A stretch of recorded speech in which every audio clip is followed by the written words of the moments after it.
Hey, this is Rob at Eco Panels of Tennessee. We're going to talk some more about some of the, I don't want to use the word quirks, but there are some specific installation guidelines that you want to follow carefully if you choose the LP Smart Side option from us here at Eco Panels of Tennessee. And here's what they are.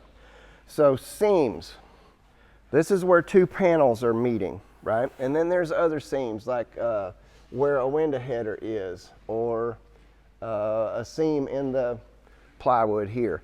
So we've designed this house so that a batten strip, you know, the strips would land over all of these, and some of them will be just here just to make it look, you know, come out right. But when they land on a seam, this needs to be caulked first with a butyl type stretchy caulk. Then it needs to be taped on top of that. Then you put your batten strip on, and then you caulk on the sides of your batten. Now that's according to the manufacturer of this product. And we want you to follow those guidelines so that you have success with this.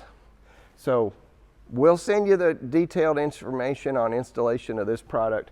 But part of it is to make sure that these, even though it's foamed in there and all that, that's the guidelines. We're going to stick with what the manufacturer says. But we want to make sure that this is sealed up perfectly so that you don't have any kind of problem. So talk to us more about, maybe this is an option for, maybe you don't like this look. If you want horizontal siding or something like that, this isn't for you.